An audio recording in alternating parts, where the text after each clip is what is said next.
এক বা দুদিনের ছুটিতে যদি পাহাড়, ঝর্ণা, নদী, জঙ্গল, লেক এসব ঘুরে দেখতে চাও তাহলে এই ভিডিওটা তোমার জন্য হতে চলেছে। চলো তবে শুরু করা যাক। Hello friends, welcome to our channel Tour Vibes. আশা করি সবাই খুব ভালো আছো। চলে এলাম একটা নতুন ভিডিও নিয়ে। আমরা বাঙালি, আমরা যেমন ঘুরতে ভালোবাসি তেমন খেতেও ভালোবাসি। আজকে আমরা বেরিয়ে পড়েছি সকাল সকাল, ঘড়ির কাঁটায় এখন বাজে 4:15। আজকে আমরা যাচ্ছি একটা উইকেন্ড ডেস্টিনেশন। যাদের হাতে সময় কম, 1 বা 2 দিন, তারা কিন্তু অনায়াসে এই জায়গাটায় ঘুরে আসতে পারো। তো আমরা আজকে কোথায় যাচ্ছি, কিভাবে যাব, কি কি দেখব, খরচই বা কত, সমস্ত ডিটেলস আমরা আজকে ভিডিওতে শেয়ার করব। তাই ভিডিওটা একদম স্কিপ করবে না, পুরো ভিডিওটা বন্ধুরা দেখতে হবে। তো চলো বেশি কথা না বাড়িয়ে আজকে ভিডিওটা শুরু করা যাক। তো বন্ধুরা, আমরা এখন আছি বারাসাত ডাকবাংলো মোড়ে। আমরা এখান থেকে বাস ধরবো, এর কিছু বাস ধরে আমরা হাওড়া যাবো। অ্যাকচুয়ালি আমাদের ট্রেনে যাওয়ার কথা ছিল, কিন্তু ট্রেনে একটু প্রবলেম থাকার জন্য আমরা ডিসিশন চেঞ্জ করি। আমরা চলে এসেছি এখন বারাসাত ডাকবাংলো মোড়ের বাস স্ট্যান্ডে। এখান থেকে কিছু বাস ধরে আমরা কিন্তু হাওড়া চলে যাবো। বন্ধুরা, আমাদের বাস চলে এসছে, এই যে দেখা যাচ্ছে L238, এই বাস আমরা ধরবো আজকে। বাস মোটামুটি ফাঁকাই আছে, বসার জায়গা পেয়ে গেছি। চলো দেখি কতক্ষণ লাগে যাওয়ার জন্য। তো 4:20 বাজে, এখন বাসে উঠে পড়েছি। বাস পেয়ে গেছে, আর কোনো টেনশন নেই। বাসে ভোরবেলা কিন্তু বেশ অনেক লোকজনই আছে। তো কন্ডাক্টরের কাছে জিজ্ঞেস করলাম, বললো মোটামুটি 1 ঘন্টা 10 মিনিট মতো সময় লাগবে। আশা করছি 5:30 নাগাদ পৌঁছে যাবো হাওড়াতে। চলো হাওড়া গিয়ে দেখা হচ্ছে আবার। তো বন্ধুরা, আমরা এখন পৌঁছে গেছি হাওড়াতে। এখন ঘড়িতে বাজে 5:25। বারাসাত থেকে আমাদের আসতে সময় লেগেছে একদম পাক্কা 1 ঘন্টা। তো আজকে আমরা যাচ্ছি ঘাটশিলায়। আমাদের ট্রেন আছে জনশতাব্দী এক্সপ্রেস, হাওড়া থেকে একদম সকাল 6:20-তে, আর ওটা ঘাটশিলাতে পৌঁছাবে সকাল 9:03। তো গরম গরম চা বন্ধুরা নিয়ে নিচ্ছি সকাল সকাল। স্টেশনে ঢোকার আগে চা খেয়ে নিচ্ছি। চা খেয়ে নিয়ে একটুখানি ফ্রেশ হয়ে নিচ্ছি। ফ্রেশ হয়ে নিয়ে চা খেয়ে তারপরে আমরা স্টেশনে যাব। স্টেশনে গিয়ে দেখবো কত নম্বর প্ল্যাটফর্মে ট্রেন দিয়েছে। তো বন্ধুরা, আমাদের ট্রেন চলে এসছে প্ল্যাটফর্ম নম্বর 19-এ। হাওড়া থেকে ঘাটশিলা দূরত্ব মোট 212 কিলোমিটার। এই জার্নিতে মাত্র 2টো স্টপেজ থাকছে। প্রথম থাকছে খড়গপুর জংশন, আর তারপরে থাকে ঝাড়গ্রাম, তারপরে একদম ঘাটশিলা। তো আমরা এখন ট্রেনে উঠবো। ট্রেন কিন্তু বেশ কিছুটা লেট আছে। 6:20-তে টাইম ছিল, এখন অলরেডি প্রায় 6:40-এর কাছাকাছি বাজে। বেশ কিছুক্ষণ লেট রয়েছে। তো আমরা এখন ট্রেনে উঠে পড়বো। বাকি জার্নিটা আমাদের সাথে থাকবে, আমরা ট্রেন জার্নিটাও শেয়ার করবো তোমাদের সাথে। তো চলো উঠা যাক ট্রেনে।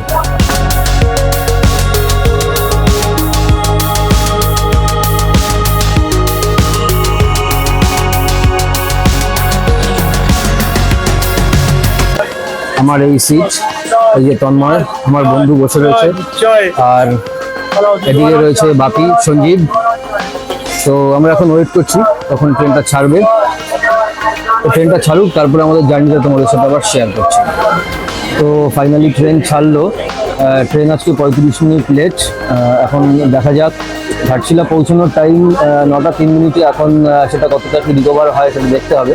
তো জার্নিটা আমরা শেয়ার করবো, সঙ্গে থাকো।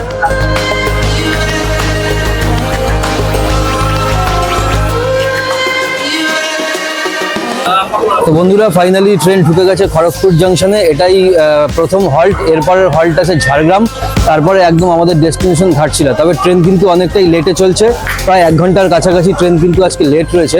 এখানে 2 মিনিটের একটা হল্ট রয়েছে। আমরা জাস্ট একটু খড়গপুর স্টেশনে নামলাম। আমরা এখন আবার ট্রেনে উঠে পড়বো।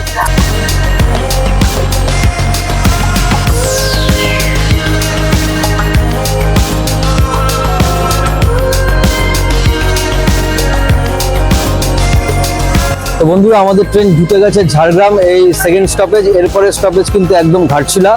তো এখানেও 2 মিনিটের একটা হল্ট আছে। আমরা আবার নামলাম। ঘড়ির কাঁটায় 9:30 বাজে। 9:03-এ ঘাটশিলা ঢোকার কথা ছিল। ট্রেন কিন্তু অনেকটাই লেটে চলছে। তো দেখা যাক আর কতটা কি রিকভার হয়। তো দেখা হচ্ছে একদম এরপরে ঘাটশিলা নেমে।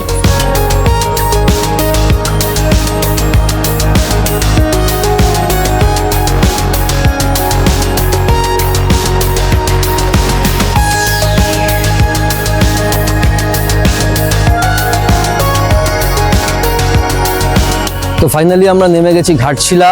ঘড়িতে এখন বাজে 10:15। ট্রেন কিন্তু আজকে 1 ঘন্টা 12 মিনিট লেট করেছে বন্ধুরা।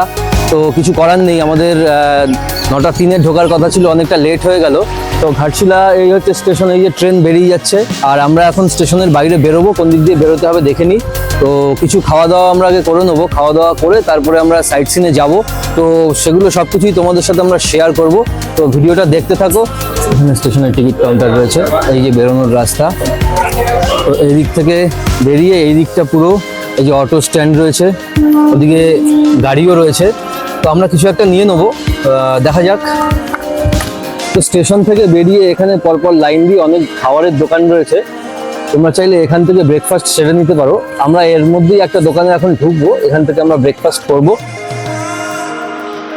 তো বন্ধুরা, স্টেশনের বাইরে খাওয়ার অনেক দোকান রয়েছে। আমরা আজকে খাবো মা রঙ্কিনী হোটেলে। এখানে সাউথ ইন্ডিয়ান খাবারগুলো পাওয়া যায়, ইডলি ধোসা এই সমস্তগুলো পাওয়া যায়। তো আমরা তার মধ্যে থেকেই কোনো একটা ডিশ ব্রেকফাস্ট হিসাবে নেবো। খাওয়া দাওয়ার পর্ব সেরে তারপরে আমরা এখান থেকে সাইট সিনের উদ্দেশ্যে রওনা হবো। তো বন্ধুরা, আমরা আজকে ব্রেকফাস্টে নিয়ে নিয়েছি ইডলি আর ধোসা। বিশু আর বাপি এরা নিয়েছে ইডলি, আর আমাদের ধোসার আমরা অর্ডার দিয়েছি। তো ইডলি কেমন খাচ্ছিস তোরা, বল? খুবই ভালো খেলে আরো কিছু ভালো লাগে। তো বন্ধুরা, আমি নিয়ে নিয়েছি ধোসা, দেখতে পাচ্ছ বিরাট সাইজের ধোসা। আর এখানে সাম্বার ডাল রয়েছে, পোস্তর যে ডালটা চাটনিটা এটা করে সেটাও এখানে দিয়েছে। এখানে এই যে দেখিয়ে দিচ্ছি, এখানে একটা গ্রিন চাটনি দেওয়া রয়েছে। ধোসাটা এবার খেয়ে দেখি কেমন টেস্ট। সাইজ তো দারুণ।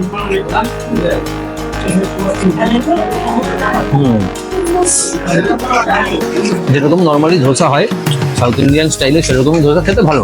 তো আমরা ইডলি আর ধোসা নিয়েছিলাম। এখানে ইডলি 1 প্লেটের দাম পড়ছে 20 টাকা, আর ধোসা 1 প্লেটের দাম পড়ছে 40 টাকা। তো তোমরা এখানে এসে ব্রেকফাস্ট হিসেবে ইডলি বা ধোসা ট্রাই করতে পারো, বেশ খাবার দাবার ভালোই, মোটামুটি খারাপ না। ব্রেকফাস্ট করার পরে বেরিয়ে পড়লাম আমাদের প্রথম গন্তব্য গৌরীকুঞ্জের উদ্দেশ্যে। সো বন্ধুরা, আমরা এখন চলে এসেছি বিভূতিভূষণ বন্দ্যোপাধ্যায়ের বাড়ি। এই বাড়িটির নাম হচ্ছে গৌরীকুঞ্জ। এই গৌরীকুঞ্জ নামকরণটি ওনার স্ত্রীর নাম অনুসারে হয়েছিল, গৌরী দেবীর নাম অনুসারে এই বাড়ির নামকরণ হয় গৌরীকুঞ্জ। উনি কিন্তু জীবনের অনেকটা সময় এই বাড়িতে অতিবাহিত করেছিলেন। তো এই বাড়িতে বসেই তিনি বিভিন্ন উপন্যাস এবং ছোট গল্প লিখেছিলেন, যার মধ্যে উল্লেখযোগ্য হচ্ছে চাঁদের পাহাড়, আরণ্যক, মেঘমল্লার, দেবযান প্রভৃতি। এই বাড়িতে 1950 সালের 1 নভেম্বর কিন্তু তিনি হৃদরোগে আক্রান্ত হয়ে মারা যান। তখন কিন্তু তিনি এই বাড়িতেই ছিলেন এবং এই বাড়িতেই তিনি শেষ নিঃশ্বাস ত্যাগ করেন। এই বাড়ির ভেতরে আমরা এখন যাব বন্ধুরা, কিন্তু বাড়ির ভেতরটায় কিন্তু ভিডিওগ্রাফি করার কোনো পারমিশন নেই, সেই জন্য আমরা বাড়ির ভেতরের ভিডিও তোমাদেরকে দেখাতে পারবো না, বাট কিছু স্টিল ছবি আমরা অবশ্যই নেওয়ার চেষ্টা করব, যেগুলো আমরা তোমাদেরকে দেখাবো।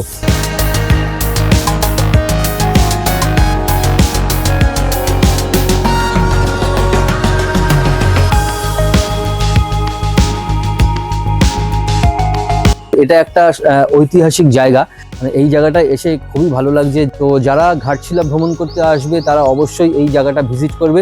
এই জায়গাটা কিন্তু মাস্ট ভিজিট একটা প্লেস, খুবই ভালো লাগবে।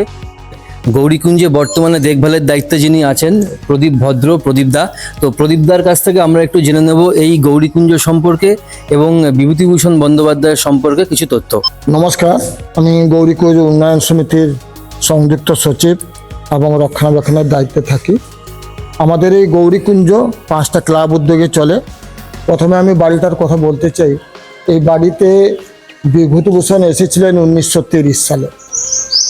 30 সালে আসার পর মানে বর্তমান থাকতে 1938 থেকে নিয়ে 1950 অবধি এখানে কন্টিনিউ ছিলেন, যেখানে ফুলডুংরি, বুরুডি লেক বা ধারাগিরি, পঞ্চপাণ্ডব, রাতমোহনা রাজবাড়িতে বহু উপন্যাস গল্প এখানে রচনা করেছেন। তো এখানে যে ইতিহাসগুলো সৃষ্টি করেছেন, আর সেই জায়গার বিখ্যাত জায়গা হচ্ছে ফুলডুংরি। এই ফুলডুংরিতে আরণ্যক বলুন, চাঁদের পাহাড় বা রঙ্কনী দেবীর খড়গ, কালচিতি উপন্যাস, দেবযান বা মিসমিদের কবচ, হীরা মানিক জলে উনি ওখানে লিখেছেন। তিনি যেখানকার প্রেক্ষাপট হোক না কেন, ইনার প্রিয় জায়গা হয়ে উঠেছিল আমাদের সুবর্ণরেখা রাতমোহনা এবং রাজবাড়ি ও ওনার প্রিয় গৌরীকুঞ্জ। গৌরীকুঞ্জ খোলা থাকে 9টা থেকে 1টা, আবার 3টে থেকে 5:30। আচ্ছা, এটা কি প্রতিদিনই খোলা থাকে? প্রতিদিন, কোনো বন্ধ থাকে না। প্রতিদিন খোলা থাকে। আচ্ছা, তো বন্ধুরা, আমরা এই গৌরীকুঞ্জের ইতিহাস জানলাম এবং বিভূতিভূষণ বন্দ্যোপাধ্যায়ের সম্পর্কেও অনেক কিছু তথ্য দাদার থেকে জানতে পারলাম। অনেক ধন্যবাদ দাদা। ধন্যবাদ। তো বন্ধুরা, গৌরীকুঞ্জ আমাদের ঘোরা হয়ে গেছে। এখন আমরা যাচ্ছি রাতমোহনা, গৌরীকুঞ্জ থেকে রাতমোহনা মোটামুটি 10 থেকে 15 মিনিট সময় লাগে। আমরা এখন রাতমোহনা যাচ্ছি, রাতমোহনা পৌঁছে আবার তোমাদের সাথে দেখা হচ্ছে।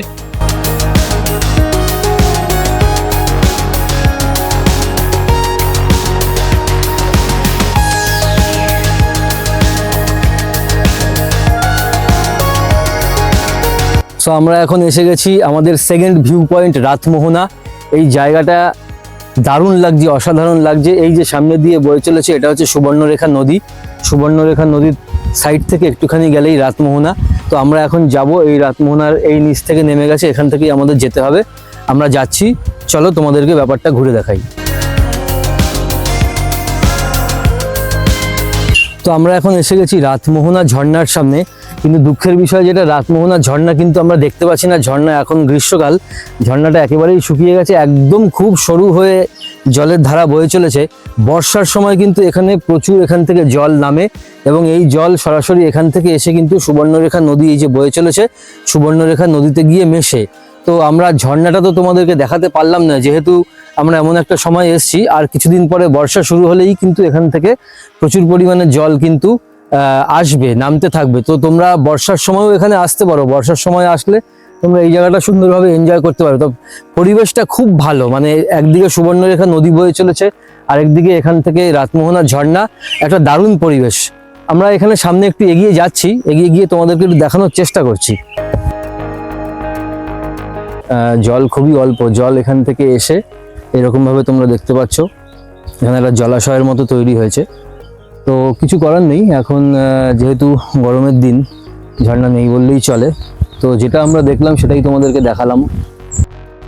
পরিবেশটা খুব ভালো, আর খুব ভালো, মানে নিরিবিলি, চারিদিকে পাখির কলরব, খুব ভালো লাগছে এমনিতে।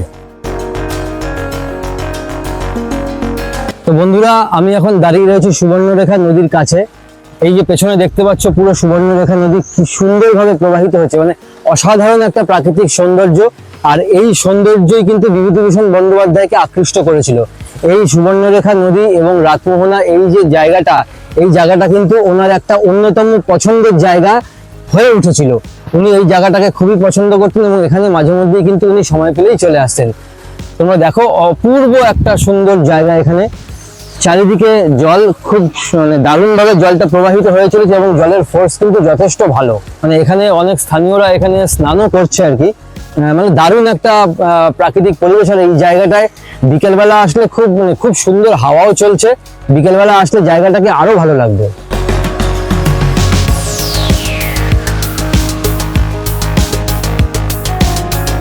এবার আমরা এগিয়ে চললাম আমাদের পরের গন্তব্য সিদ্ধেশ্বরী হিলটপের উদ্দেশ্যে। সিদ্ধেশ্বরী হিলটপ যাওয়ার পথে দেখতে পেলাম একটা ছোট্ট গ্রাম। এই গ্রামের মাটির বাড়িগুলো একেবারে ছবির মতো সুন্দর। প্রত্যেকটা বাড়ির মাটির দেওয়ালে নিপুণ হাতের আলপনা আঁকা, যা তোমার মনকে আকৃষ্ট করতে বাধ্য।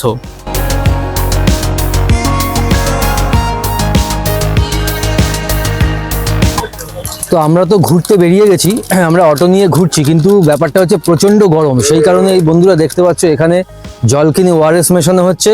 আর আমরা কিনেছি এই টাটা গ্লুকো, এটা হচ্ছে এনার্জি ড্রিঙ্ক। এখন আমরা খাচ্ছি, আমরা খেয়ে একটু এনার্জি নিচ্ছি। এনার্জি নিয়ে আমরা আবার রওনা দেবো যেখানে আমাদের এখন গন্তব্য, আমরা সেইখানে আবার যাব। আর একটা কথা, কোথাও ঘুরতে এসে প্রকৃতিকে নোংরা করবে না কেউ। এটা খুব ইম্পর্টেন্ট। গরমটা কলকাতার মতন লাগছে না। কলকাতার মতো না লাগলেও যথেষ্ট গরম লাগছে, তার জন্যই আমরা একটু এনার্জি ড্রিঙ্ক খাচ্ছি আর কি।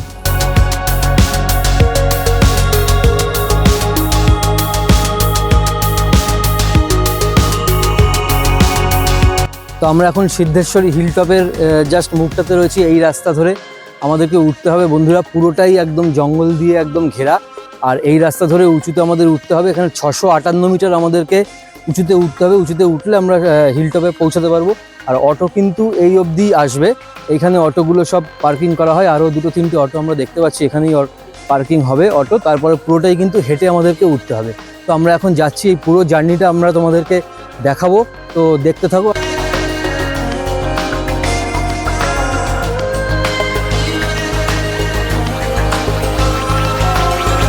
বন্ধুরা, যাওয়ার পথে আমরা এখানে একটা দোকান পেয়ে গেছি, যেখানে কিন্তু জল, মুড়ি, এই সমস্ত জিনিসপত্র পাওয়া যায়। হিলটপে ওঠার আগে এখানে কিন্তু রেজিস্টার এন্ট্রি করে উঠতে হবে।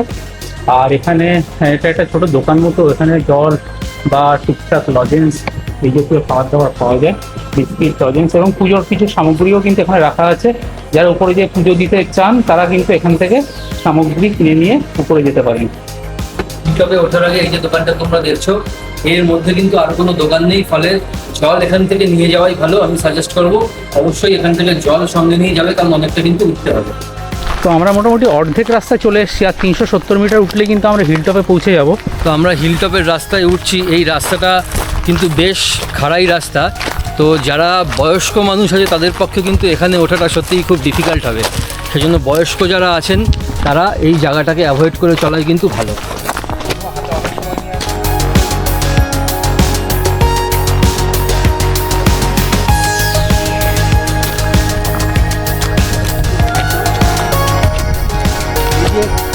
আমরা অনেকটা রাস্তা চলে এসেছি, এখান থেকে একটা দারুণ ভিউ আসছে, একদম চারিদিকে পাহাড়, ফাটাফাটি লাগছে জায়গাটা, দুর্দান্ত।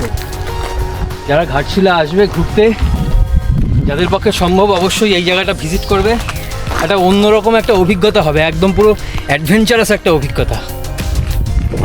আমরা অলমোস্ট পৌঁছে গেছি, আর মাত্র 178 মিটার বাকি আছে। চলো যাওয়া যাক। ও ভিউটা দেখো, শুধু ভিউটা, রাস্তায় যেতে যেতে যা ভিউ দেখা যাচ্ছে না, সমস্ত কষ্ট এতেই চলে যাচ্ছে। অসাধারণ অসাধারণ। দার্জিলিংয়ে গেলে মানুষ যেরকম ভিউ পায়, মানে এই রকম ভিউ লাগছে, চারিদিকে খালি পাহাড় আর নিচ থেকে পুরো শহরটাকে দেখা যাচ্ছে। মানে নিচের ভিউটা অসাধারণ লাগছে এই ওপর থেকে।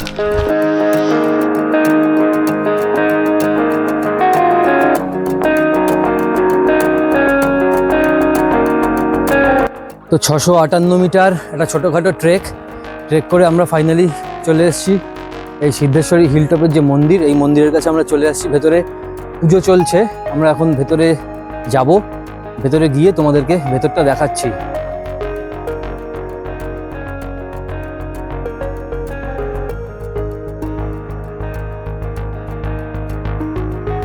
এই যে ভিউটা, এই ভিউটা তোমরা দেখো। এই যে এতখানি ট্রেক করে আমরা আসলাম, পুরো মানে কষ্ট মনে হচ্ছে একদম সার্থক, মানে পয়সা উসুল বলে না, ব্যাপারটা ঠিক সেই রকম। এত সুন্দর ভিউ, চারিদিকে পাহাড় আর নিচে কিন্তু পুরো শহরটার একটা ভিউ আসছে, একদম দারুণ লাগছে দেখতে। দেখো চারিদিকে সবুজে সবুজ, আর এই এলাকাটাও পুরো একটা জঙ্গলের পরিবেশ, প্রচুর গাছপালা রয়েছে আর হাওয়াও দিচ্ছে বেশ ঠান্ডা। মানে এই জায়গাটায় অতটা গরমও নেই, খুব ভালো লাগছে মানে পরিবেশটা, ভিউটা অসাধারণ। তোমরা এখানে অবশ্যই আসবে। ওম গোবিন্দরাও কৃষ্ণায় ওরকম নেই যা সৌধি সিদ্ধান্ত মহানবৈভবন দিয়েছিল। এই মণ্ডপটা হচ্ছে শক্তির পীঠ, এটা হলো। আর প্রাচীন মন্দির ছিল যে গোলাকার দেখুন, শিবলঙ্গের আদালত তৈরি ছিল বহু প্রাচীন, আর সেটাতে এরা ভেঙে ডাক্তারটা করে বাড়ি বানিয়ে চৌবাচ্চা করে এসবগুলো অস্তিত্বটাই শেষ করেছিল। কোনো রকম করে ঠাকুরের মহিমা নিয়ে গ্রামবাসীরা আটকালেন। এখানে মন্দিরে তালা চাবি দেওয়া হয়নি কোনোদিন, সব দিন খোলা, আপনি এসে তোমার জন্য খোলা, আপনিও পুজো দিতে পারেন এখানে কিছু। সিদ্ধেশ্বরী হিলটপ আমাদের ঘোরা হয়ে গেছে, আমরা এবার আবার অটোতে উঠে পড়েছি। আমাদের নেক্সট ডেস্টিনেশন হলো কুলডুঙ্গি। আমাদের যেতে সময় লাগবে 8 ঘন্টা মতো। তো চলো যাওয়া যাক, কুলডুঙ্গিতে গিয়ে আবার দেখা হচ্ছে।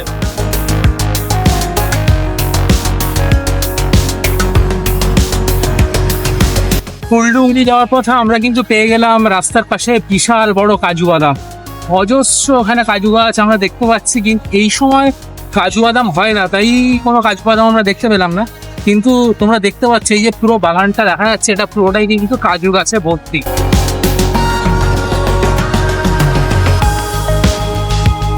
তো আমরা এখন ফুলডুঙ্গি উপরে উঠছি, উপরের টপে। এই রাস্তাটাও কিন্তু বেশ খাড়াই, আর যারা বয়স্ক মানুষ আছে তাদের এই জায়গাটা অ্যাভয়েড করাই ভালো।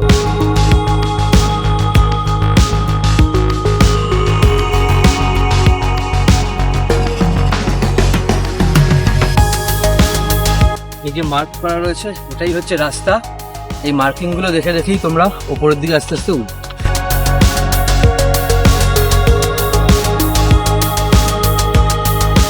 এই ফুলডুঙ্গির ওপরে এসে এরকম একটা জায়গা পেলাম। এই জায়গাটা বেশ সুন্দর, আর চারিদিকে একটা এখানেও 360 ডিগ্রি ভিউ রয়েছে। এটা একটা ভিউ পয়েন্ট, তোমরা চাইলে এখানে আসতেই পারো, ভালোই লাগবে। এই ফুলডুংরি এই জায়গাটাও বিভূতিভূষণ বন্দ্যোপাধ্যায়ের অন্যতম পছন্দের একটি জায়গা ছিল। এখানে এসে তিনি বিভিন্ন রকম সাহিত্য চর্চা করতেন। এখানে অনেকটা সময় তিনি সময় পেলেই এখানে চলে আসতেন, অনেকটা সময় তিনি কাটাতেন। এই জায়গাটা তার খুব পছন্দের একটা জায়গা ছিল। তো যারা ঘাটশিলা ভ্রমণ করতে আসবে তারাও এই জায়গাটা আসবে, এই জায়গাটা এসে একবার দেখে যাবে। আমাদের পরবর্তী গন্তব্য বুরুদি লেক। যাত্রাপথের প্রাকৃতিক সৌন্দর্য ছিল অসাধারণ। রাস্তার দুপাশে দেখতে পেলাম অজস্র আম, কাঁঠাল, জামের গাছ, যার ফাঁক দিয়ে উঁকি দিচ্ছিল ছোট বড় পাহাড়ের সারি। বুরুদি লেক ঢোকার আগে দেখতে পেলাম বিখ্যাত আরণ্যক রিসর্ট। স্ক্রিনে এই রিসর্টের কন্ট্যাক্ট নাম্বার শেয়ার করা থাকলো।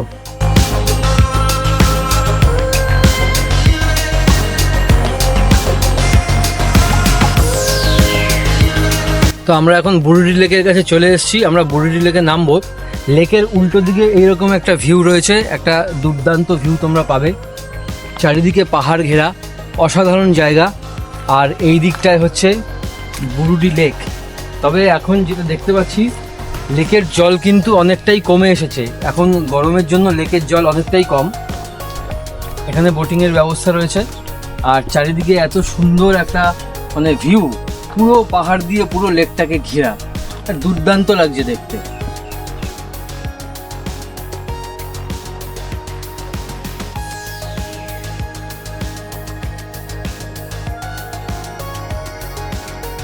প্রচণ্ড গরমে চোখের সামনে এমন একটা লেক দেখে নিজেদেরকে কি আর সামলে রাখা যায়?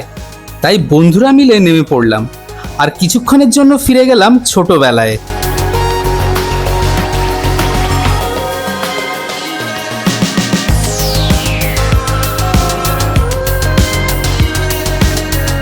মন প্রাণ ভরে স্নান করে এবার চলে এলাম খাওয়ার জন্য।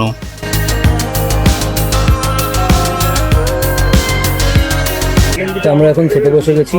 দুপুরবেলা আমাদের এই ভাত দিয়েছে, ভাতের সাথে ডাল আছে, একটা সবজি আছে, হ্যাঁ প্রচুর ভাত দিয়েছে, একটা সবজি আছে, তার সাথে আলু ভাজা রয়েছে, এখানে রয়েছে পেঁয়াজ, লেবু।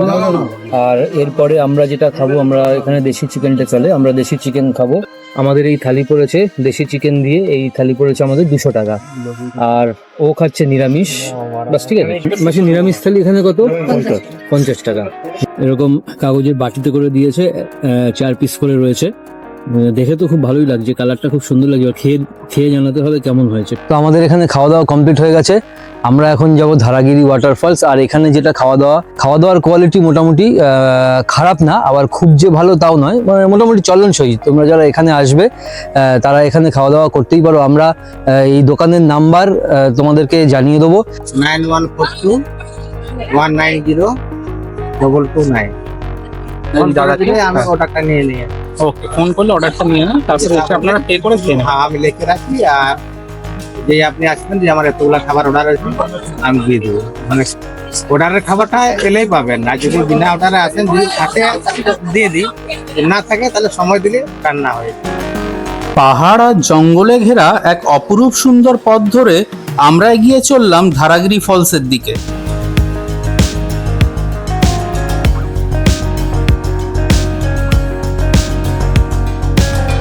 প্রতিটি পথের বাঁকে যেন প্রকৃতি তার অপরূপ সৌন্দর্যের ডালে নিয়ে অপেক্ষা করছিল আমাদের জন্য।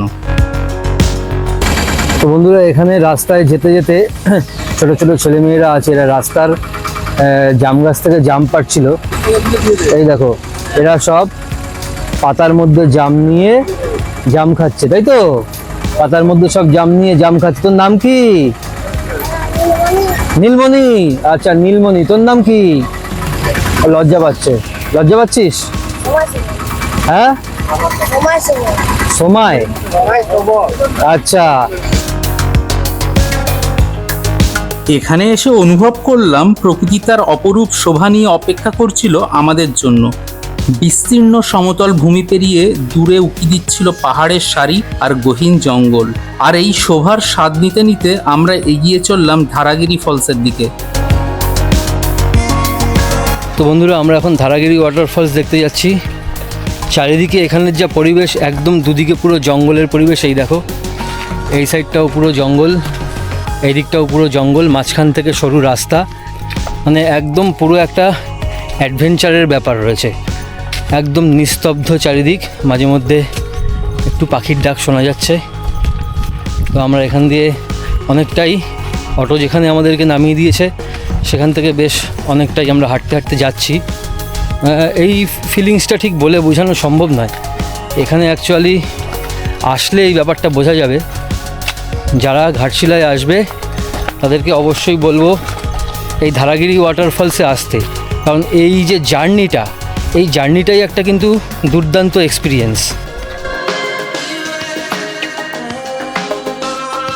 এখানে রাস্তার মাঝখানে কিন্তু এরকম বাঁশের চটা দিয়ে বসার ব্যবস্থা করা রয়েছে। যারা মনে করবে তারা এখানে কিছুক্ষণ বসে বিশ্রাম নিয়ে নিতে পারো।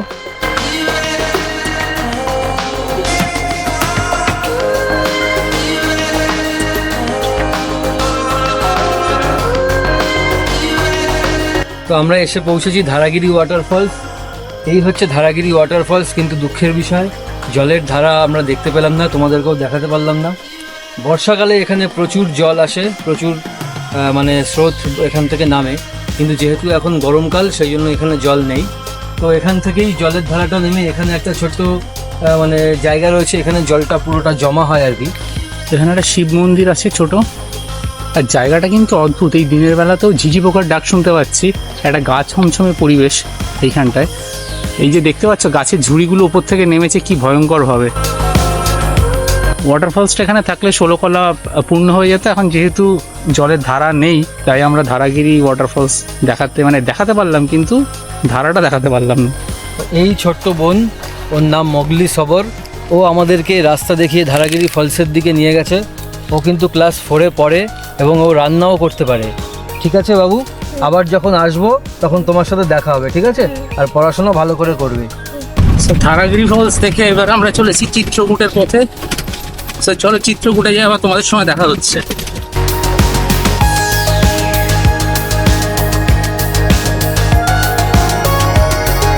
তো বন্ধুরা, আমরা এখন যাচ্ছি চিত্রকূট। এখান থেকে এই সিঁড়ি করা রয়েছে, সিঁড়ি দিয়ে আমরা ওপরে উঠবো। ওপরে একটা শিবের মন্দির রয়েছে, চলো তোমাদেরকে দেখাচ্ছি। তো চিত্রকূট ওঠার এই যে রাস্তাটা, এই রাস্তাটায় অসুবিধা হওয়ার কোনো কারণ নেই, কারণ এখানে সিঁড়িগুলো এরকম ধাপে ধাপে করা রয়েছে, খাড়াই রয়েছে কিন্তু ধাপে ধাপে যেহেতু সিঁড়ির মতো করা রয়েছে, ফলে কোনো অসুবিধা নেই, এখানে সবাই আসতে পারবে। তো চলো আমরা উপরে যাচ্ছি।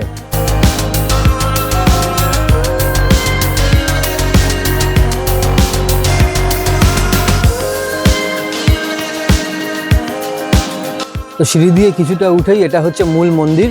এখানে একটা শিবের মন্দির রয়েছে। তো মন্দিরটা দেখতে পাচ্ছি এখন বন্ধ রয়েছে। তো এইটাই মূল মন্দির। আর মন্দিরের পেছনে এই যে পাথরগুলো রয়েছে, এই পাথরগুলোতে সাদা রং করে শিবের বিভিন্ন মূর্তি বা বিভিন্ন রকম ছবি এখানে আঁকা রয়েছে। এই জায়গাটা একটা দেখার জায়গা, এটা একটা স্পট। তোমরা যারা আসবে এখানে তারা এই জায়গাটা একবার ভিজিট করে যেতে পারো, খারাপ লাগবে না।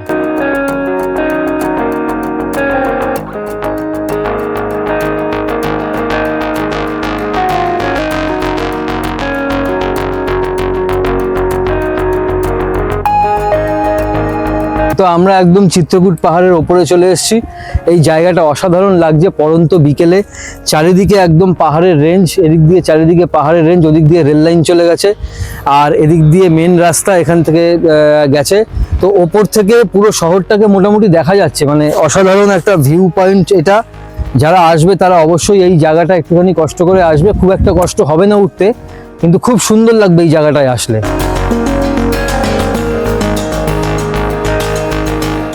তো বন্ধুরা, আমরা এখন চিত্রকূট পাহাড় থেকে চলে এসেছি সুবর্ণরেখা রিভার সাইড। এটাই আজকে আমাদের ঘাটশিলা ভ্রমণের শেষ ডেস্টিনেশন। তো চলো, আমার এখানে সুবর্ণরেখা নদী দেখতেই পাচ্ছ। তো আমরা এখন নিচে নামবো, চলো তোমাদেরকে দেখাই। পড়ন্ত বিকেলের সুবর্ণরেখা যেন জানান দিচ্ছিল আরও একটা দিন শেষ হতে চলেছে। এই নদীর জল এখন অনেকটাই কমে গেছে, তবে বর্ষাকালে এই নদীর জল কিন্তু এখানে এই যে সিঁড়ি রয়েছে, এই সিঁড়ি ছাপিয়ে একদম ওপরে চলে যায়। এখানে স্থানীয়রা সবাই আসে, তো একজন স্থানীয় থেকেই শুনে নিলাম যে সুবর্ণরেখার জল বর্ষাকালে এই সিঁড়ি ছাপিয়ে একদম ওপরে চলে যায়। এতক্ষণে সন্ধ্যা নেমে গেছে। স্টেশনে ফেরার পথে মা রঙ্কিনীর দর্শন করে এলাম।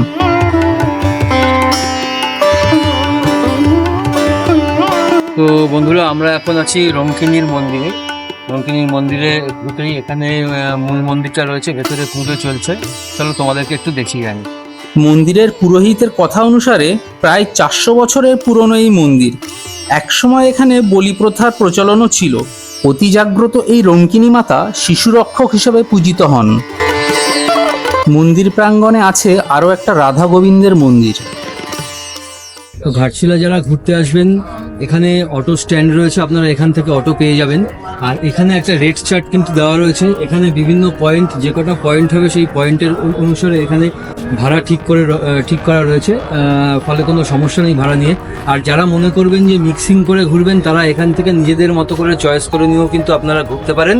তো সেক্ষেত্রে যে অটো আপনারা ভাড়া করছেন তার সাথে আপনারা একটু দরদাম করে নেবেন। দরদাম করে আপনারা এখানে ধরতেই পারেন, কোনো অসুবিধা নেই। এই রেট চার্ট অনুসারে আপনারা করে নিতে পারেন। তো আমরা আজকে ঘাটশিলা সকালবেলা এসেছিলাম। সকালবেলা ঘাটশিলা এসে আমাদের এখানে আমরা যে দাদাকে নিয়ে আজকে সারাদিন ঘুরলাম, রিয়াজ দা। তো আমরা রিয়াজ দার নাম্বারটা ডেসক্রিপশনে দিয়ে দেবো। তোমরা যারা ঘাটশিলাতে আসবে তারা মনে করলে এই দাদার সাথে যোগাযোগ করে নিতে পারো। এই দাদা কিন্তু আমাদের বিভিন্ন স্পট খুব সুন্দরভাবে ঘুরিয়েছে। তো দাদার থেকে আমি একটুখানি জেনে নিচ্ছি। দাদা, যদি এখানে আমরা তো ঘুরে যাচ্ছি, আমরা আপনার নাম্বারটা দিয়ে দেবো আমাদের দর্শকদের উদ্দেশ্যে। আপনি কি বলবেন যদি তারা এখানে আসে, আপনার সাথে যদি কন্ট্যাক্ট করে?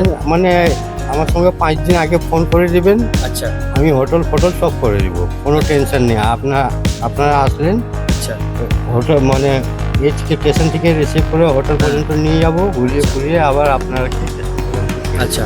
আর যদি কেউ মনে করে যে যেমন আমরা করলাম, আমরা তো আজকে এসে আজকেই সারাদিন ঘুরে আমরা আবার ফিরে যাব, যদি কেউ মনে করে যে না এইভাবেই আমরা আসবো, সারাদিন ঘুরবো ফিরে যাব, তো সেক্ষেত্রে হয়ে যাবে। মানে একটু 19-20 করতে হবে রেট। আচ্ছা, তাহলে আপনি আগে আমি বোর্ডটা দেখিয়ে দিব, বোর্ডে কি রেট আছে, তার থেকে 30% লেস করে আমি ঘুরিয়ে দিব সব সিজনে। আচ্ছা, আর সিজনে একটু রেট থাকে, সিজনে একটু রেট থাকে। তো যারা ঘাটশিলা ভ্রমণ করতে আসবে তারা যদি থাকার প্ল্যান নিয়ে আসো, দাদা বললেন যে দাদাকে 5 দিন আগে ফোন করলে কিন্তু দাদা সমস্ত কিছু অ্যারেঞ্জমেন্ট করে দেবে। আর যদি কেউ মনে করো যে না দিনের দিন এসে ঘুরে যাবে, তাহলেও তোমরা দাদার সাথে কন্ট্যাক্ট করতে পারো। দাদা সমস্ত কিছু কিন্তু রিজনেবল রেটে ঘুরিয়ে দেবে। তো বন্ধুরা, ঘাটশিলা ঘোরা তো হলো, সারাদিন আমরা অনেক ঘুরলাম, খাওয়া দাওয়া করলাম, সব কিছুই করলাম। কিন্তু এখন ব্যাপারটা হচ্ছে আসল জিনিস যেটা বলা দরকার, সেটা হচ্ছে খরচ কত। তো ঘাটশিলা ঘুরতে, খাওয়া দাওয়া করতে, সমস্ত কিছু যা খরচ আমাদের হয়েছে সেই খরচের ডিটেলস কিন্তু তোমরা লিস্টে পেয়ে যাবে। ভিডিও স্ক্রিনে আমরা লিস্টে দিয়ে দেবো, সেটা তোমরা একটুখানি দেখে নাও। তো বন্ধুরা, আজকে আমরা ঘাটশিলা ঘুরলাম। আমরা সকালবেলা এখানে নেমেছিলাম, সারাদিন আমরা অনেকগুলো স্পট ঘুরেছি। তো আজকের মতো আমাদের ঘাটশিলা ভ্রমণ এখানেই শেষ। তো ফিরবো খুব শিগগিরই আর একটা নতুন ভিডিও নিয়ে। যদি এই ভিডিওটা তোমাদের ভালো লাগে তাহলে চ্যানেলটাকে সাবস্ক্রাইব করবে আর ভিডিওটাকে লাইক করবে, শেয়ার করবে। ততক্ষণ পর্যন্ত দেখতে থাকো, সঙ্গে থাকো চ্যানেল।